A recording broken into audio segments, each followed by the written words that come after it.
Salut à tous, une vidéo intermédiaire entre toutes celles des Bulls et des Wolves avec Indiana, Orlando, Charlotte pour l'opération tanking, la course à Victor. Dans cette même partie, donc, je suis en My League sur NBA 2K23. Allez, on va commencer avec les Hornets. Les Hornets qui avaient remporté les votes, quand je vous avais fait un sondage là, il y a un mois et quelques. Donc, LaMelo Ball, joueur principal au tout début de partie, très très intéressant, déjà 87 d'overall, la pièce autour de laquelle on a envie de construire, sans originalité, toute l'équipe de ces Hornets pour essayer enfin de donner, on va dire, une vision d'avenir et des espoirs à cette équipe des Hornets qui n'en a pas beaucoup depuis un certain nombre d'années. LaMelo Ball, donc. Après, contractuellement, on voit qu'il y a déjà du cap space disponible, a priori, déjà à l'été 2023. Ça va évoluer, donc j'insiste pas trop là-dessus. Pourquoi ? Parce qu'en fait, il y avait eu cette prolongation pour Martin, qui peut être une pièce monnayable. Il y a le rookie Bouknight. Il y a ensuite quelques joueurs sur lesquels je reviendrai, c'est Williams et Jones. McGowens en two-way contract, à voir. On paye encore Batum et son buyout d'il y a quelques saisons. Alors, ce qu'il faut voir avec ces Hornets, c'est qu'est-ce qu'on peut espérer en termes de pic. Vous voyez que par exemple, il y a un 2023 qui est chez les Hawks, je crois, mais il y a une lottery protect. Donc, à vrai dire, si on fait une mauvaise saison, le 2023, il reste chez nous. Par contre, le 2024 partira dans tous les cas. Ça, il faut en avoir bien conscience. Ça veut dire qu'il ne faut pas espérer tanker en 2024 sous peine d'être excessivement déçu. Il faut surtout essayer de tanker la première année, celle avec laquelle on démarre la saison. Kai Jones, que j'ai choisi pour illustrer les petites transitions et pour vous parler des assets que j'avais aussitôt identifiés comme étant des bases de transfert à venir. Il y a le 11e choix de 2021, James Bouknight. Il y a surtout un joueur de 28 ans, Terry Rozier, qui honnêtement doit pouvoir aspirer à peut-être jouer dans une équipe qui ne tanque pas. Donc il va falloir voir. Lui, je m'étais donné, c'est comme deux autres que je vais signaler juste après, je m'étais donné, en plus il y a un contrat qui est évolutif, il est terrible, je m'étais donné le début de saison pour voir si on gardait Terry Rozier. J'ai vu des spécialistes parler aussi du manque de complémentarité sur le backcourt Rozier-Ball. Bref, c'était une option pour moi de trade possible. Hayward a un contrat super lourd et il a 32 ans. Ce n'est pas le genre de joueur que l'on transfère facilement dans cette situation-là. Donc par contre, Gordon Hayward, j'étais plutôt parti pour le garder, quitte à le faire ensuite sortir du banc si je veux donner plus de temps de jeu à d'autres joueurs. Kelly Oubre, par contre, il est en contrat expirant. Contrat expirant, ça veut dire que malgré le profil du joueur qui est super intéressant, 26 ans, un 3&D plutôt cool, il peut lui aussi nous rapporter un premier tour si on fait un trade opportun au bon moment. C'est ce que je ferai un petit peu plus tard. Ensuite, sur les pièces essentielles, Kai Jones paraît avoir un potentiel super intéressant. Je me suis donc mis en tête de le conserver pour en faire un poste 4 peut-être de belle évolution. Kai Jones m'était dit, voilà, ça peut vraiment nous faire quelque chose de très très bien plus tard. En revanche, PJ Washington, qui est dans sa dernière année de contrat rookie, me paraît avoir atteint son plafond dans le jeu aussi. Et pour lui, c'est comme pour Oubre, profil intéressant, joueur qu'on aime avoir, mais peut-être trade qui nous rapporterait quelque chose. Là aussi. Après, il y a Mark Williams qui, comme Kai Jones, m'intéresse énormément. Je conserve, bien sûr. On va développer Mark Williams et utiliser par exemple Plumlee en mentorat.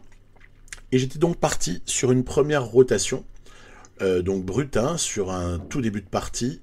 Rotation, on ne peut plus classique avec ce roster-là. Rien d'exceptionnel. On fait démarrer Ball, Rozier, Hayward, Washington, Plumlee. Et puis après, on essaye d'alimenter un peu en minutes les joueurs qu'on veut développer, comme Williams, comme Jones. Je n'ai pas cité Richards parce que pour moi, il a un plafond qui est moins élevé. Oubre, je l'utilisais à ce moment-là en sortie de banc, mais avec un vrai temps de jeu, hein, un vrai sixième homme, Kelly Oubre, dans ce contexte-là, sans blesser donc. Le petit McDaniels me paraît aussi avoir un plafond bas. On complète donc voilà avec ces quelques joueurs et Bouknight commence 100 minutes, mais ça va être assez rapidement modifié au gré des petites blessures ou des mouvements. Donc je m'étais donné voilà une vingtaine de matchs et très rapidement je me suis aperçu que ça n'allait pas et que finalement cette équipe allait se retrouver ventre mou. Elle allait se retrouver, vous savez, là où il ne faut pas être, c'est-à-dire à la 11e place de la conférence, par exemple. Hein, donc 7 victoires et 12 défaites, c'est un très très mauvais début de saison. Quand on espère, soit accrocher un play-in ou un play-off, soit évidemment quand on souhaite tanker, puisque c'est quand même un petit peu le thème de cette vidéo. J'ai donc été chercher un premier tour du côté de Cleveland, qui est une équipe acheteuse, puisque prétendante et qui cherche à se renforcer, notamment sur la sortie de banc pour ce qui est de P.J. Washington derrière Mobley, qu'on peut imaginer. Et moi, j'ai été récupérer un joueur jusque-là peu en vue, hein, qui ne s'est pas énormément illustré. Ce qui m'intéresse, c'est surtout le premier tour 2026 des Cavs en la circonstance. Donc, un trade qui me paraît tout à fait équilibré. Eux récupèrent un joueur opérationnel tout de suite pour renforcer leur roster. Nous récupérons un pick pour 2026 et un joueur pas trop fort, certes, un shooter, Windler. Hein. Dans la foulée, Rozier, Oubre, il y avait eu ce trade-là qui m'avait été proposé par les Nets, dans lequel Ben Simmons pouvait arriver. Et là, honnêtement, je trouvais que c'était un peu abusé. Certains d'entre vous, fort gentiment d'ailleurs, me l'ont confirmé dans les commentaires. Je remercie au passage tous ceux qui interagissent dans les commentaires. C'est toujours super sympa, parce que comme ça, on peut construire un peu la saison ensemble. Et j'adore que ce soit fait à plusieurs. Ben Simmons, donc, piste abandonnée. Je vous l'ai déjà dit. Et c'était pourtant, sur le papier, hyper tentant, mais correspondait pas tellement. Simmons n'a pas encore eu vraiment de saison chez les Nets. On voit d'ailleurs que le début est un peu difficile, mais moi je crois beaucoup en ce joueur. Du coup, j'ai switché sur quelque chose qui me paraissait plus réaliste. C'était d'aller renforcer une équipe qui pouvait jouer le top 10, comme Washington, en échange, dont je leur donne Rozier, qui est un joueur qui améliore leur 5 de départ. Et en échange, je prends un joueur qui doit encore plus faire ses preuves, c'est l'Israélien Deni Avdia, qui en plus possède encore après celle-ci une année de contrat sur ces 4 années de contrat rookie, avec un vrai potentiel à développer. Will Barton est dans le trade et Cody Martin également. Ça, c'est parce qu'il y a des histoires d'équilibre de salaire. Donc voilà, pas de problème. Avec une petite exception, le trade va passer. De toute façon, quand l'IA vous le propose, c'est que ça va passer. Et donc c'était un trade que j'ai retenu. M'intéressait beaucoup d'accueillir Avdia, parce que c'est un joueur que je peux soit faire jouer 3, soit faire jouer 4. Il a de l'intelligence de jeu. On l'avait toujours repéré en tant que prospect à la base, hein, Avdia, comme un joueur à QI intéressant et avec une relative polyvalence. Donc ça m'intéressait pas mal. Ensuite, je suis allé négocier pour Kelly Oubre du côté des Grizzlies, parce qu'il peut être une vraie valeur ajoutée pour les Grizzlies. Grizzlies demande un petit réajustement avec JT Thor, que je ne pense pas regretter de perdre, parce que le potentiel n'est pas ouf. Et il m'offre en revanche Kennedy Chandler, et je récupère un premier tour. Kennedy Chandler, c'est intéressant, barré un peu par Tyus Jones et Ja Morant. Donc, quelque part, on est toujours dans l'idée de soit prendre des premiers tours, soit prendre des joueurs qu'il va falloir développer. On sait que tous ne se développeront pas, mais s'il y en a un ou deux qui se développent, déjà, c'est tout bénef.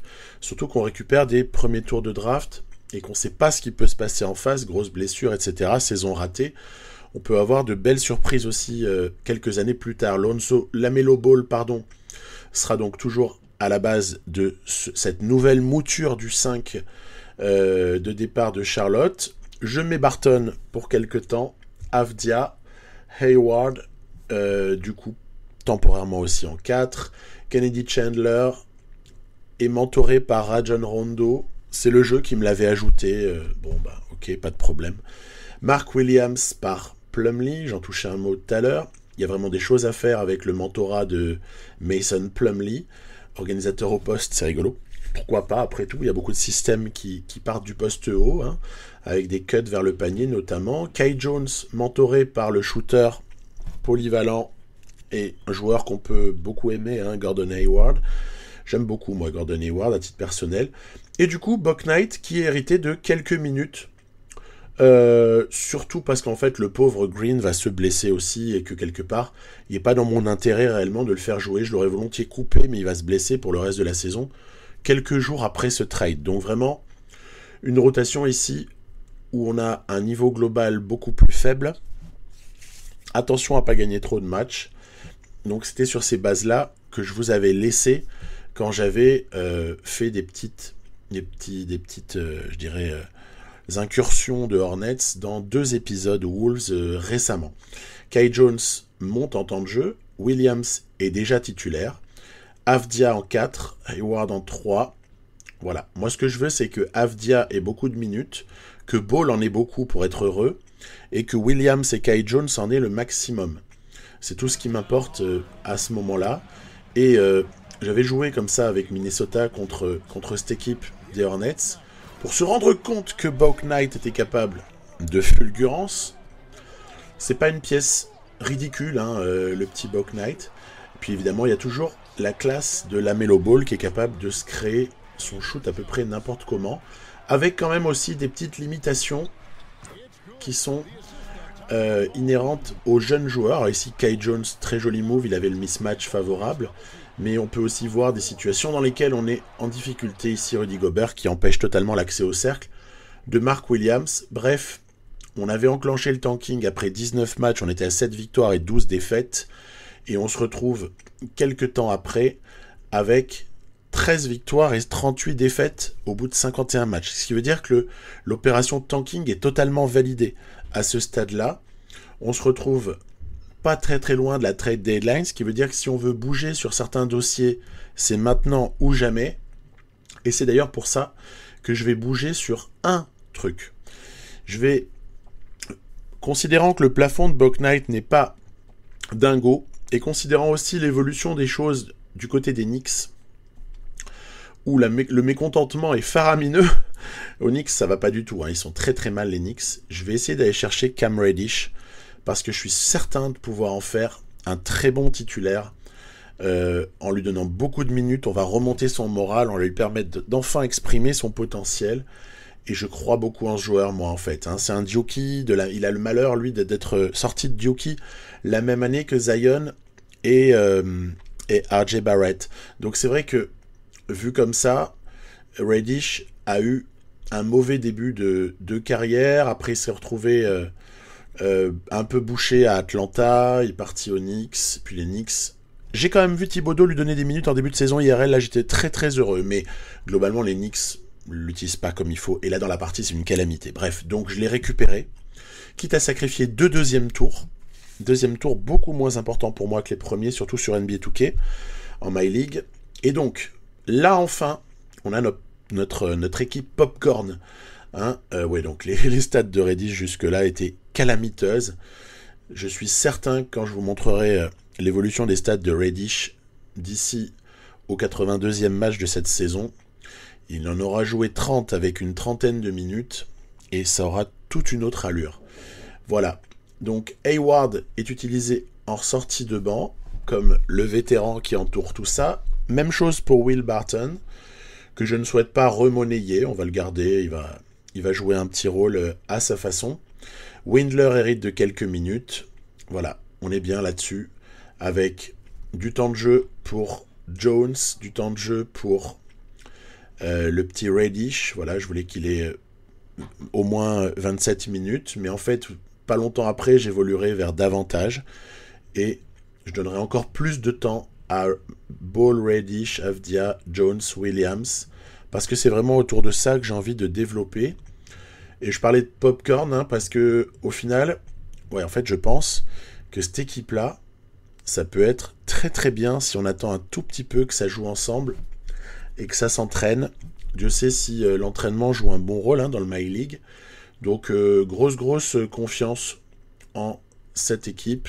On avance un poil jusqu'à la deadline. Je sais pas si je vous ai calé cette image-là. Voilà, la voici. Où on a eu quelques défaites bienvenues malgré 2 victoires horripilantes. Je rigole, mais voilà. Donc on se retrouve au 9 février avec un bilan 15-41. Ce qui me va tout à fait. 15 et 41. Vous allez voir, à la fin, je montrerai tous les classements de l'Est à ce moment-là, après la trade deadline. On sera dans le coup pour Wembanyama. Donc, pas de souci. Deuxième sujet dans cette vidéo, le Magic d'Orlando. Alors là, oui, évidemment, j'insiste sur Banchero, sur la miniature aussi, parce que c'est quand même un drôle de phénomène qu'on a là, avec un environnement plutôt agréable. Cole Anthony, il lui reste du potentiel. Ça peut être un joueur qui est tout à fait sympathique à utiliser. Que dire, Markelle Fultz, c'est plus une énigme, en revanche, puisqu'il s'agit d'un joueur, nous savons tous d'où il vient, premier choix par les Sixers la même année que Jason Tatum, LOL, ensuite évacué parce que finalement, même son année de contrat, son contrat de rookie, 3e année, je crois, était déjà très très important, autour des 10 millions, ça libérait du space pour les Sixers, bref, un début de carrière chaotique et surtout marqué par les blessures. Et puis, il y en a un aussi, donc pour Fultz, on verra. Jalen Suggs, c'est quand même le choix 5 de l'an dernier, de 2021, et moi je crois beaucoup en Jalen Suggs, à côté de Cole Anthony, donc j'aime beaucoup le backcourt de base. En revanche, le vétéran Gary Harris, j'en ai un peu moins besoin dans une équipe comme celle-ci. RJ Hampton, je ne sais pas, finalement, transfuge de Denver, qu'il avait drafté à l'époque en 2020, mais RJ Hampton, je ne sais pas. Honnêtement, il va falloir voir. Il y a gros potentiel. Est-ce que ça va se réaliser? Ça peut. Et ça peut être un complément idéal aux deux autres, mais bon, on verra. Il y a le petit Caleb Houston, tout début de 2e tour de cette année, là, de cet été 2022, à voir. En tout cas, je conserve 70, on sait jamais, ça peut monter. T-Ross, malheureusement, se blessera assez vite à un moment où j'aurais voulu compter sur lui. Mais j'adore T-Ross à la base. On verra bien. Ça pouvait être une monnaie d'échange, T-Ross, faut l'avouer. Franz Wagner, par contre, intouchable pour moi. Je garde tous les jours. Shooter, défenseur honnête, potentiel restant, déjà à 80 d'overall. Franz Wagner, c'est vraiment le type de joueur que je limite autour duquel je veux construire, avec Banchero bien sûr, mais voilà. Ensuite, Carter Jr., alors transfuge des Bulls à l'époque, puisqu'il était parti dans le trade de Vucevic. J'aime beaucoup. Après, est-ce qu'il sera vraiment durablement sur le poste 4 ? Je promets rien, à mon avis, je le resituerai en 5. Le plafond semble atteint à 23 ans, mais c'est pas grave parce que c'est déjà un très joli plafond. Ça fait un joueur très polyvalent, plutôt bon défenseur, très intéressant, aux côtés de Banchero, à mon avis. Donc, Banchero, c'est de la balle. Le mec va monter très très haut. On peut estimer quelque chose aux alentours des 86-88 minimum à ce stade-là, au niveau de l'overall final. Il y a 19 ans, premier choix de la dernière draft. Ça a un peu surpris du monde, puisqu'il est passé devant 2 autres, Holmgren et Jabari Smith. Mais je crois qu'au final, c'est un super choix de la part du Orlando Magic. Et du coup, Banchero, évidemment, c'est ma petite pépite du côté d'Orlando. Donc, à voir. Mais alors, du coup, ça pose un souci. C'est-à-dire que un joueur que j'adore, Dieu sait si je l'adore, comme Jonathan Isaac, dont on sait à quel point il est une référence défensive, mais dont on connaît également la fragilité physique, malheureusement depuis qu'il est en NBA. John Isaac, c'est... Bon, moi c'est un joueur dont je suis ultra fan. Mais est-ce que dans ce projet du Magic, il trouve sa place ?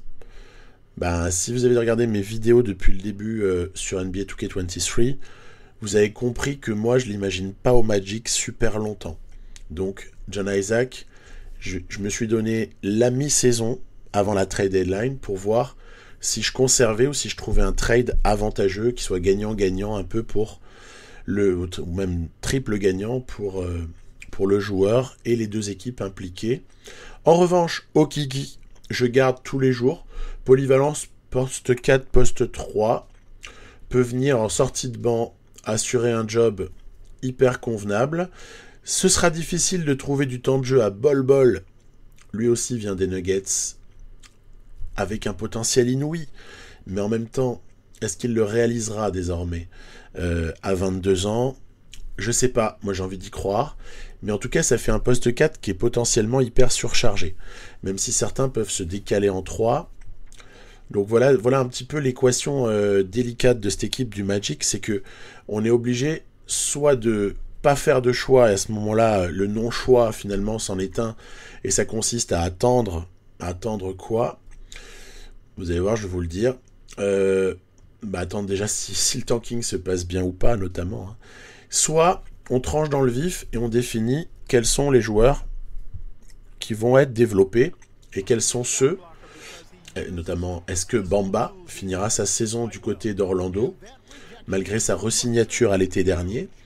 Il a pris 1+1 l'été dernier, Mo Bamba, à 10 millions, autour des 10 millions environ. C'était presque une surprise parce qu'on imaginait quasiment le Magic le lâcher. Et puis en fait, ça n'a pas été le cas.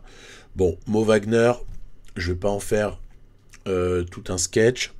Joueur intéressant, mais aura-t-il du temps de jeu au départ avec ce roster-là sans blesser? C'est pas du tout garanti d'ailleurs. On va vous montrer ça tout de suite. Donc Mo Wagner, en soi, j'aime bien. C'est le frère en plus de Maurice. Mais bon, à voir. Je suis pas aussi omnubilé par Mo Wagner dès le départ de cette saison-là, de cette partie-là. Du coup, la rotation avancée, c'est celle-ci que je mets en place dès le départ, avec quand même du temps pour Anthony, Suggs, Isaac, Carter, Bamba. J'ai tenté et Banchero en sortie de banc au départ. Donc là, je suis désolé, c'est un crime de lèse-majesté pour Banchero, mais vous verrez, ça ne durera pas. Il y a un moment donné où il va basculer dans le 5 assez rapidement, faut l'avouer. Le petit Franz Wagner aussi. Vous voyez, je me suis mis en sortie de banc là, des joueurs au départ, sur lesquels en fait je compte sur le long terme. Et j'ai essayé en titulaire des mecs dont je voulais voir si on pouvait s'en passer ou si on devait les conserver. Donc pour en mesurer l'importance, je leur ai donné du temps. Le style de jeu pour Jamal Mosley, équilibré. Bon, après tout, ça n'aura pas un impact déterminant a priori. Et puis après, j'ai fait tous mes petits entraînements, comme vous savez. Un petit peu de mentorat. Bref, tout ça est assez habituel dans ce que je vous propose. Donc, je n'ai pas développé davantage. Et puis donc, la saison s'était lancée à l'époque avec un match contre les Pistons. Pistons, c'est un candidat aussi à Wembanyama, puisque c'est une des équipes qu'on devrait retrouver à la lutte avec Orlando, avec peut-être Charlotte, avec plusieurs autres, peut-être les Knicks si ça se passe mal, pour les bas-fonds de l'Est, avec les Pacers également. Et donc j'avais joué comme ça ce match en entrée de saison, donc avec Joseph. Ah, c'est marrant, ils n'ont pas mis Ivy titulaire, mais après, je me souviens qu'Ivy avait fait un très gros match en sortie de banc sur ce coup-là. Après, le roster des Pistons, il n'est pas inintéressant, il est même excitant en vérité quand on le regarde pour un joueur à NBA 2K. Mais je trouve que quand même malheureusement ça va être très faible et que ça risque de tanker copieux, qu'ils le veuillent ou qu'ils le veuillent pas.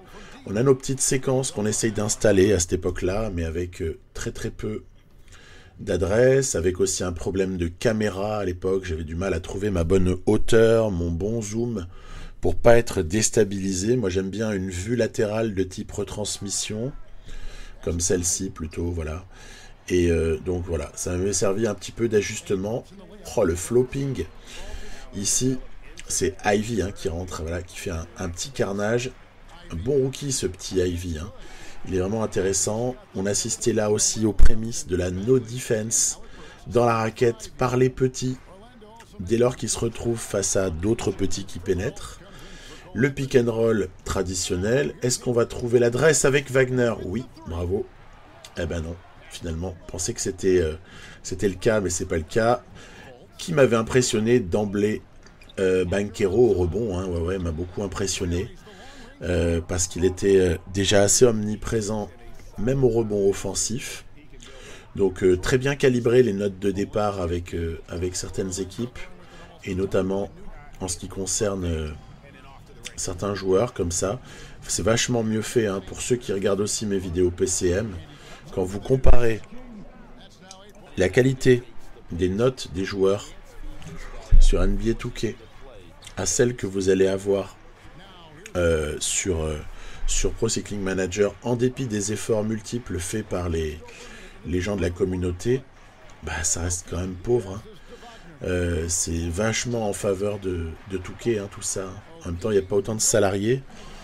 Et puis, il n'y a pas autant de gens qui s'en occupent tous les jours. Voilà. Donc, ce jeu est quand même toujours aussi bien fait. Allez, Banchero. En fait, ça va être un festival Banchero sur la fin de match. Ce match-là. Banchero, en plus, il a un timing de shoot au lancer franc qui est pas dégueu. Il a vraiment de gros attributs bien sympathiques. Hop là, petite défense ici pour dissuader en tout cas. Il va falloir voir aussi ce qu'il vaut en défense. Là, c'est ce que je voyais sur pas mal de commentaires de spécialistes. Que vaut réellement Banchero sur sa capacité défensive? C'est aussi sur ça qu'on regardera, parce qu'on assiste à d'énormes stats en ce début de saison pour le numéro 1 de la dernière draft. Mais attention aux stats dans une équipe qui perd. Attention, ça peut être toujours biaisé. Et voilà, donc voilà pourquoi je crois que ce Magic doit être regardé. Allez, c'est pathétique. Au début, j'avais vraiment du mal avec les timings de shoot. Plus tard, ça a été meilleur. Alors, on joue la passe à 10, elle est pas mythique cette séquence. Les mecs, ils attendent d'avoir une possession contestée. Je crois que c'est le premier match que j'ai joué ça sur NBA 2K23. Séquence de fin complètement ahurissante. Ils sont à 3 points. Ils se font encore 8 passes pour savoir qui va prendre le shoot à 3 points pour égaliser. C'était vraiment assez énorme. Bon bref, on avait trouvé notre bonheur nous près du cercle, faute d'adresse. Puis du côté des Pistons, c'était pas un match impérissable. Voilà, Stewart avec beaucoup de rebonds en extrapolé, Cunningham et Ivy en star de scoring. Ouais, Ivy, joli potentiel. Ce que je vous disais tout à l'heure, c'est un joueur qui doit très bien monter sur NBA 2K au bout de quelques années. Ça doit être vraiment une super pièce de l'effectif des Pistons. Banchero en superstar déjà naissante. Beaucoup de mal à faire scorer Anthony pour moi au début. Bref, voilà. Pas mal de petites choses. Tout ce qui est à retenir, c'est que après on avait un peu simcasté. Puis après j'ai avancé massivement et puis j'ai pas retenu le détail de chacune des images match après match comme je le fais souvent dans les parties. J'ai plutôt avancé globalement. Voilà, j'ai avancé. Jalen Suggs a-t-il performé? On va le voir de suite. En fait, au bout de 55 matchs, ça nous donne pas mal de défaites, puisque on va se retrouver avec une saison où on perd plus de 2 matchs sur 3. Donc c'est plutôt bien, je dirais. Ce qu'il faut voir après, ça va être le moral de tout ça, comment est-ce que les joueurs se comportent, est-ce qu'il y en a qui sont désespérés. En tout cas, on se retrouve à 17 victoires et 38 défaites. Vous voyez, au même moment que ce que je vous avais situé Charlotte juste avant. Charlotte se retrouvait à 15 et 41, mais le Magic se retrouve à 17 et 38 sans avoir bougé. J'ai un peu réajusté les rotations, parfois, mais globalement, je suis resté sur le même schéma que ce que je vous montrais il y a quelques minutes. Donc, à ce moment-là, on est un peu perturbé parce que Orlando gagne un peu trop. En tout cas, il y a déjà 3 matchs de différence avec les Pistons. Wizards sont pas loin. Et puis surtout, de l'autre côté, ça tanque bien. Hein, du côté de Sacramento, Houston, Spurs, bref. Il faut se méfier. Il faut se méfier. J'ai été regarder un peu le moral. Je regardais un peu de temps en temps, hein, je vous rassure. Je n'ai pas attendu 50 matchs pour y aller. Ça se passe mal hein, au niveau du moral. C'est une équipe qui perd, dans laquelle finalement il n'y a pas de hiérarchie. C'était un peu mon choix de départ. Hein, c'était attendre. Attendre, c'est toujours un peu bâtard hein, comme solution. Le petit Cole Anthony fait sa saison. Honnêtement, ça va. Après, qui est-ce qui fait aussi sa saison Banchero. Hein. Vous voyez, Anthony a 19 points, presque 5 passes, 30 minutes, des adresses à 3 points calamiteuse. Hein, mais le reste, ça va. On peut pas dire qu'Anthony fasse une mauvaise saison. De toute façon, je pense qu'il est une pièce de base pour le moment dans cette équipe-là. Fultz, finalement, Fultz, on va avoir toujours du mal à trouver de l'adresse avec Markelle Fultz. Hein. Il faut le savoir, hein. Mais c'est pas calamiteux, parce qu'il a quand même amélioré ses skills de shooting. 18 minutes, 8 points, 4 passes. Bon, c'est presque anecdotique. Après, pour Jalen Suggs, qui vous avez vu a pris 1 point en quelques mois, 1 point d'overall, 25 minutes de moyenne pour une adresse à 3 points qui pose souci, pour également une capacité d'interception pas inintéressante, quelques passes, quelques rebonds et surtout 10 points. Bon, c'est pas exceptionnel, mais c'est dans une équipe qui perd avec un temps de jeu pas maximal aussi. Faut tout considérer. RJ, donc je suis pas scandalisé par Suggs. RJ Hampton sur 12 minutes, 4 points. C'est pas génial, même si c'est quand même presque sur les standards de la saison précédente, où il avait eu plus de temps de jeu. Gary Harris est complètement en perdition au niveau du moral. T-Ross, je vous l'avais dit, c'est pété il y a longtemps déjà à ce moment-là. T-Ross, ça fait plusieurs semaines qu'il ne joue pas. Franz Wagner est à un peu plus de 12 points et demi. Il a une adresse un peu décevante, hein, adresse à 3 points à 33,7. C'est pas le top du top. Bon, au lancer, ouais, il y a encore mieux à faire, mais ça c'est peut-être aussi lié à l'environnement d'équipe. S'il n'y a pas les bonnes conditions pour faire réussir Franz Wagner, ça veut dire que je dois faire des meilleurs choix par rapport à lui. Vous voyez que Caleb Houston a pris 1 point d'overall également, comme d'autres.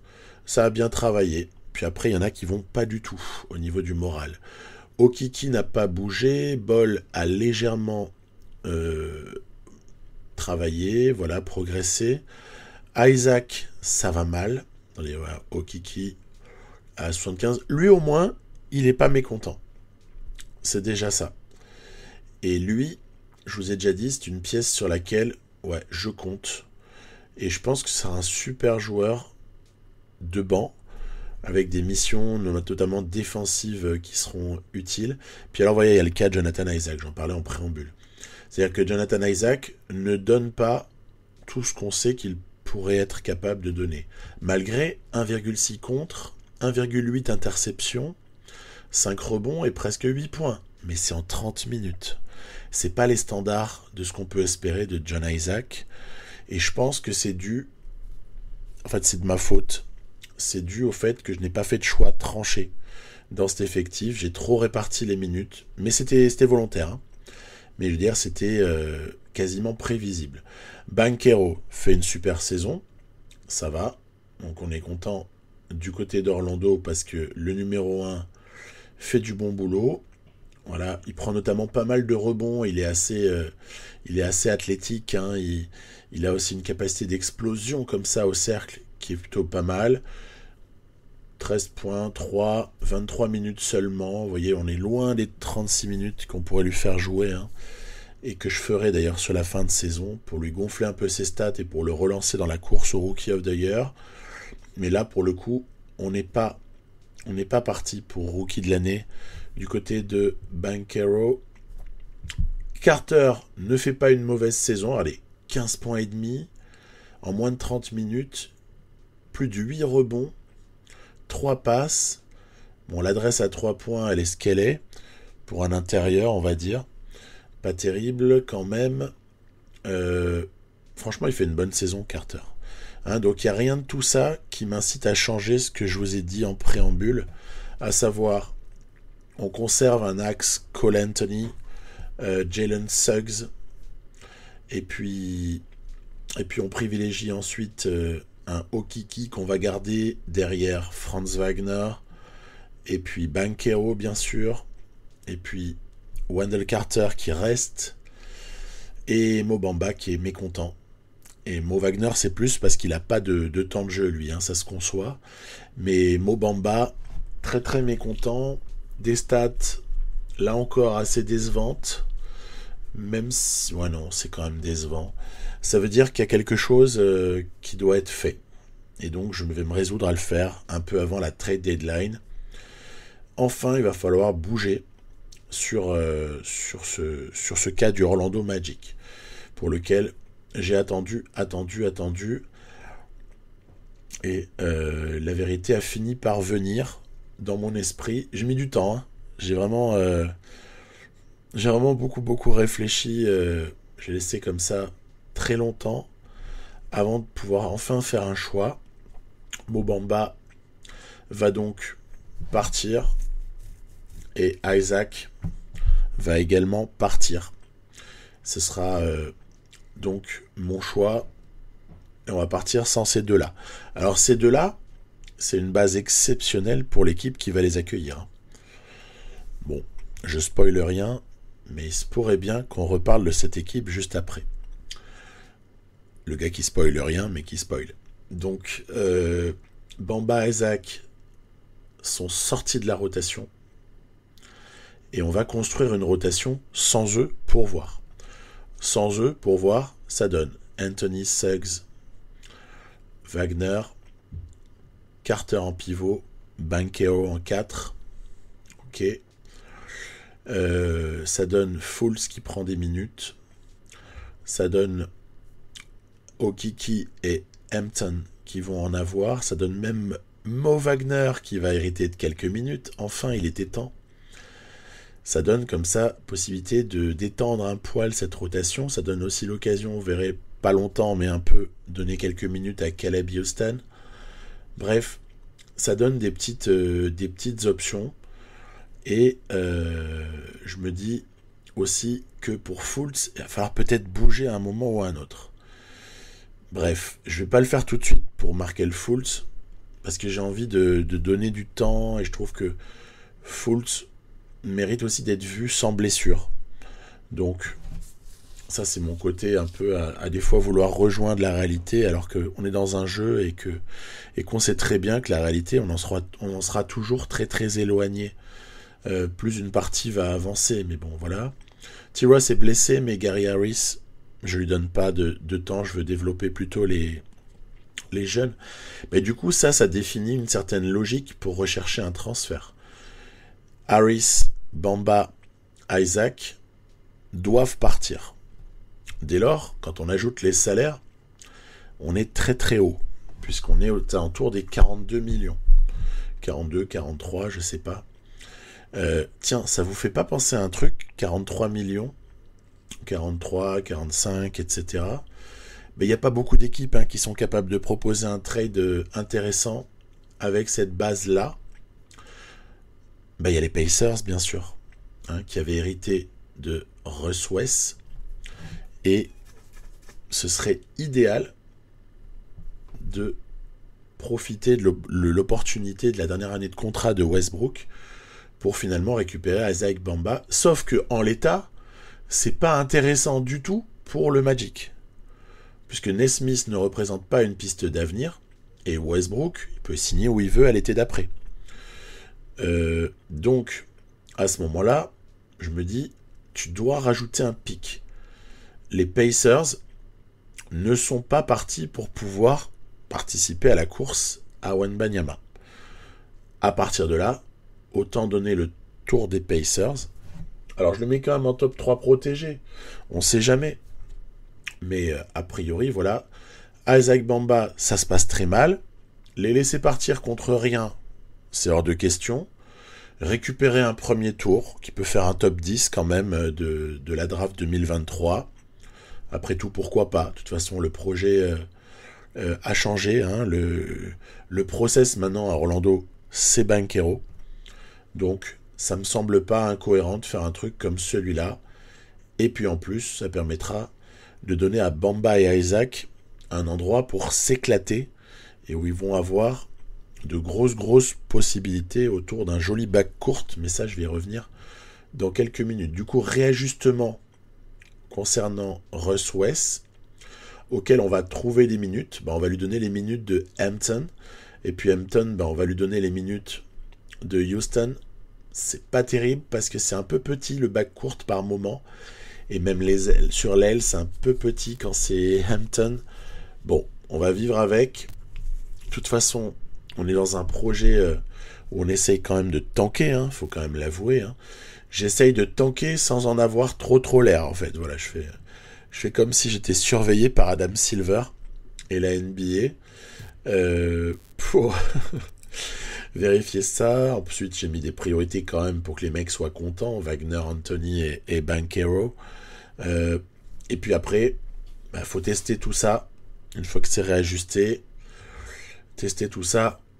Rien de tel qu'une petite équipe comme Denver pour tester sans pression de victoire. C'est ça qui est amusant. On raisonne à l'envers, évidemment. Je me dis, ça va, contre Denver, j'ai quand même peu de chances de gagner. C'est nickel. Bon, mais on espère. En tout cas, c'est la trade deadline. Il n'y aura plus jamais de transfert dans cette partie avant l'été qui vient, puisque c'était le dernier. Murray, Brown, Porter, Gordon, Jokic en face de nous. Si les mecs ne nous battent pas, c'est à désespérer de tout. Donc je me suis amusé à lancer des systèmes. On a fait bien attention à... On le dit à personne, mais on essaie quand même de perdre. Mais tout en essayant quand même à des moments de bien jouer. C'est pas évident comme truc. Quand t'es là, tu espères perdre. Bon, voilà, c'est pour ça que souvent je joue pas beaucoup de matchs avec une équipe que je fais tanker. Jokic, Brown. Ah oui, il a bien joué Brown, il m'a plu. J'ai trouvé très intéressant malgré son petit 73. Il y a aussi le petit meneur là, qui est pas mal. Ça c'est Bruce Brown, qui est pas mal aussi. Il fait une bonne début de saison du côté des Nuggets lui. Okiki, honnêtement, ça va être précieux. Super précieux, Okiki. Voilà, le petit qui a la balle, j'ai raté son nom, c'est Highland, bien sûr. Voilà, il est très intéressant, lui, je l'aime bien. Pour ça d'ailleurs qu'ils ont laissé partir Monte-Morris aux Wizards, c'est parce qu'ils avaient un super joueur derrière, un petit jeune. Banchero qui pose un écran, hop, on le retrouve facilement. Les séquences où Banchero pose un écran, c'est de l'or en barre. J'ai tenté après des petits systèmes, un petit Fist Rip Spain là, qui fait penser à ceux que j'avais installés avec certaines équipes. Il est pas mal celui-là, parce qu'il permet à Westbrook de s'ouvrir un chemin vers le cercle qui est exceptionnel. Puis si quelqu'un était venu en couverture, il y aurait eu un shooter libre à 0 degré. Donc l'aide défensive n'a pas eu lieu. En même temps, c'est les Nuggets, c'est pas le Miami Heat. Donc c'est logique. Voilà, après on est un peu gruyère time. On fait des choix défensifs qui sont ce qu'ils sont. Le match n'est pas du tout passionnant. À 3 points en plus, il faut prendre un peu l'habitude d'une équipe, sinon c'est très délicat à jouer. Bref, moi j'estime que sur ces bases-là, le Magic, non seulement a une chance de bien drafter à l'été 2023, mais en plus a une chance de développer autour de Banchero, Cole Anthony, Franz Wagner, une équipe plutôt intéressante. Voilà. Et puis Russ West, on verra si on lui propose quelque chose ou si on le laisse aller vivre mieux ailleurs à la fin de l'année. 17 victoires, 39 défaites à suivre.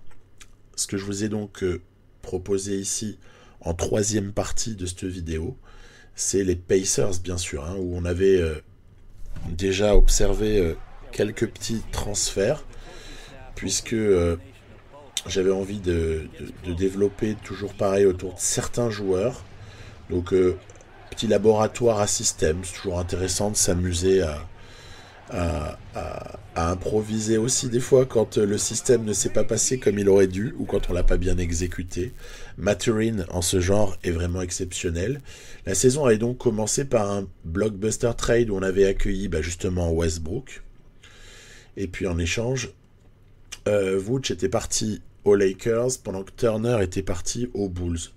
Donc c'était un trade à 3. On se retrouvait avec quelques joueurs majeurs.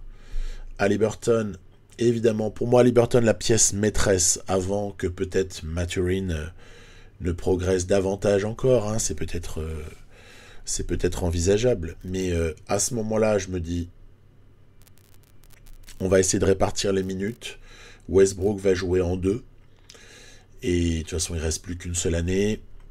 Vous savez ce qu'il est advenu. Finalement, je l'ai fait partir avant la trade deadline du côté du Magic, puisqu'il y a eu une opportunité exceptionnelle. McConnell,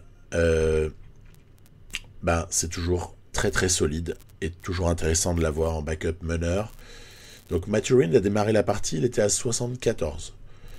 Et je pense que ce gars va s'envoler. C'est exceptionnel. Exceptionnel le potentiel de ce gars. D'ailleurs, tout comme ses premières apparitions en NBA le sont. Hein. Je trouve qu'on a là un drôle de prospect à observer, dont on va observer en tout cas le développement. Je lui avais fait un petit ailier polyvalent, parce qu'en fait, vu sa taille, il peut jouer 2 ou 3 sans que ça me pose de soucis. Il sera plus en fonction des besoins de l'équipe qu'on le mettra au poste 2 ou au poste 3. Voilà, pour le reste, j'avais aussi fait l'entraînement de tout le monde, mais on va pas s'apesantir là-dessus. Donc, Maturin vraiment à suivre. J'avais prolongé Hield, je vous l'avais montré. J'avais prolongé Hield à un moment donné, parce que, ok, il a un contrat qui est un peu troublant, mais n'empêche que Buddy Hield, à partir du moment où on le re-signe un peu moins cher, ça peut devenir un shooter en sortie de banc exceptionnel. Chris Duarte, je crois qu'il faut y croire en fait. Ça peut être une jolie base pour la suite. Par contre, Nesmith, ça paraît un peu compromis. On voit mal le gars progresser. C'est pour ça que je l'avais inclus dans le trade avec Westbrook. Par contre, au poste 4 et 5, c'est pas inintéressant. Parce que Jalen Smith, c'est un vrai bon joueur. Il peut jouer vraiment 5 aussi. Hein. Et puis, les petits Brissett et Taylor sont eux aussi assez intéressants. Tous les deux non draftés, hein, c'est rigolo. Hein. Ce sont des bonnes pioches, hein, Brissett et Taylor. Alors, le problème reste toujours l'âge dans ces cas-là. Est-ce que tu y crois ou est-ce que tu y crois pas à son développement?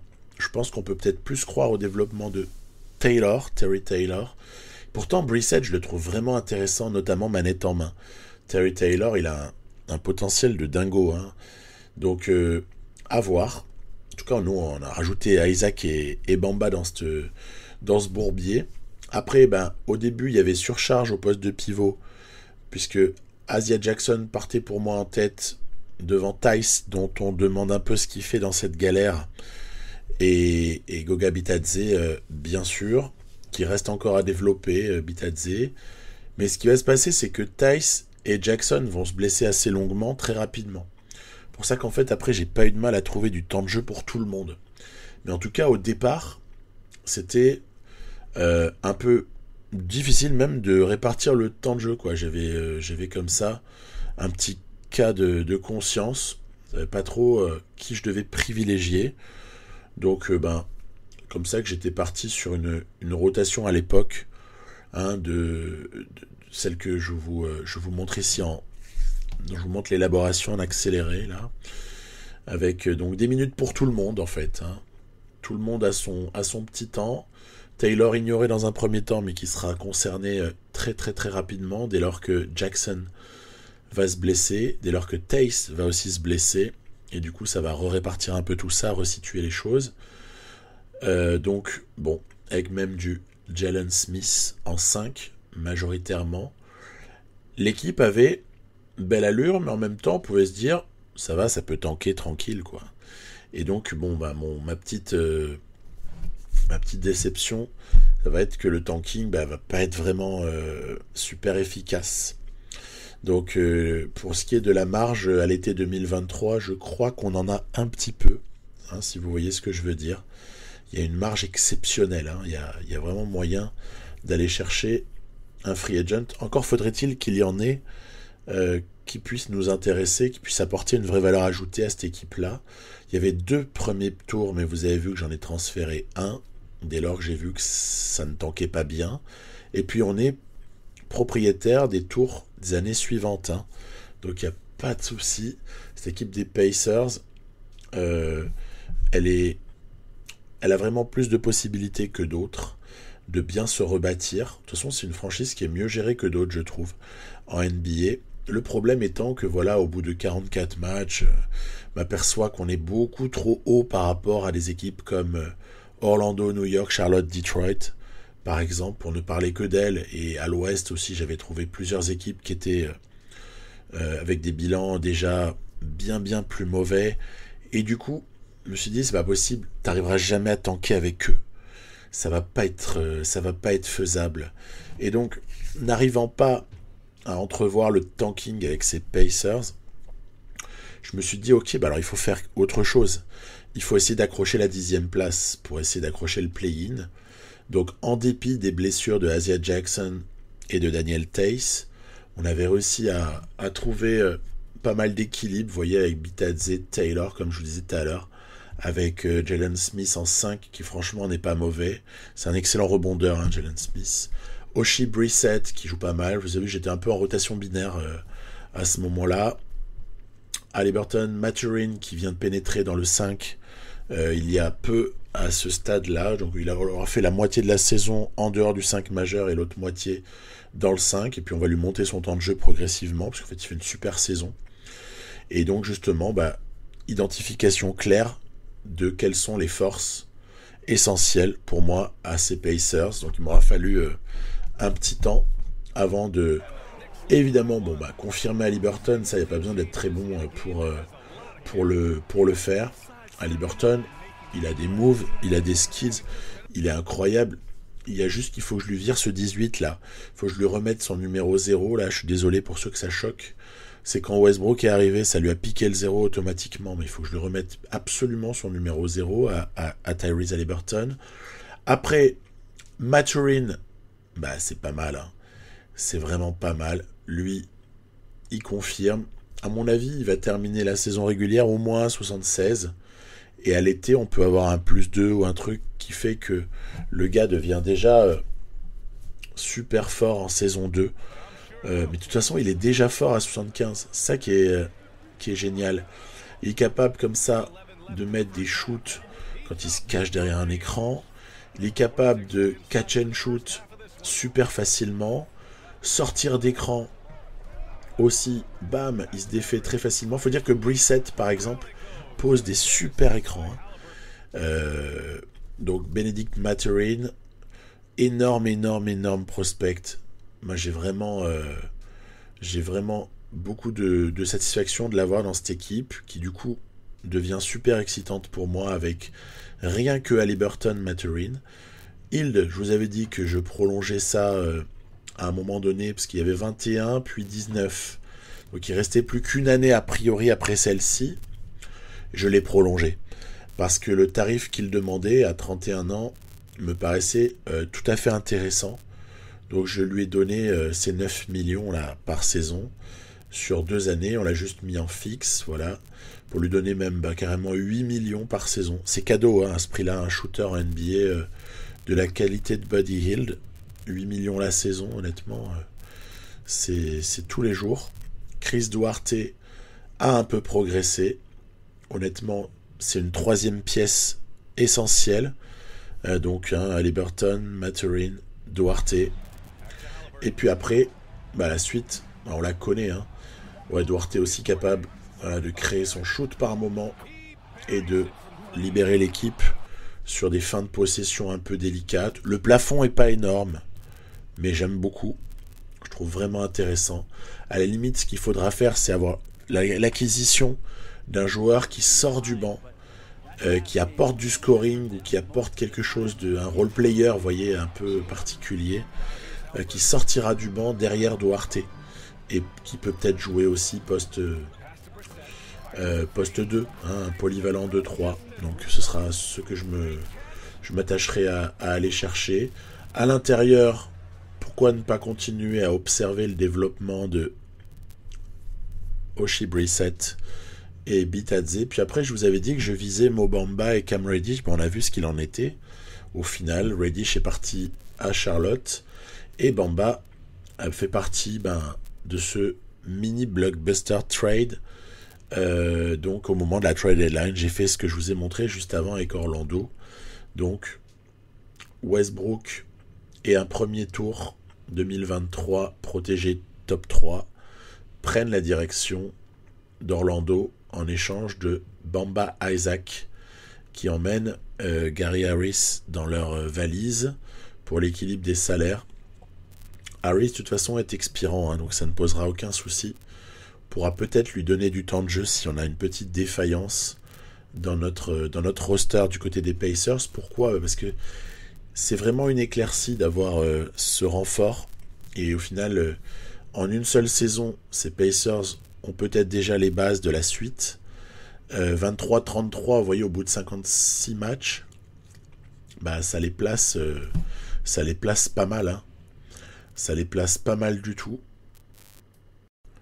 Le play-in est totalement envisagé. Et je vais m'accrocher. Il y a peut-être moyen même de rattraper Toronto. Toronto, c'est absurde de voir la manière dont le jeu les fait simuler les choses. Toronto est exceptionnel dans la réalité et se retrouve souvent dans le milieu ventre mou, dans les parties sur Touquet. Ça m'énerve, en fait. Mais c'est un autre sujet.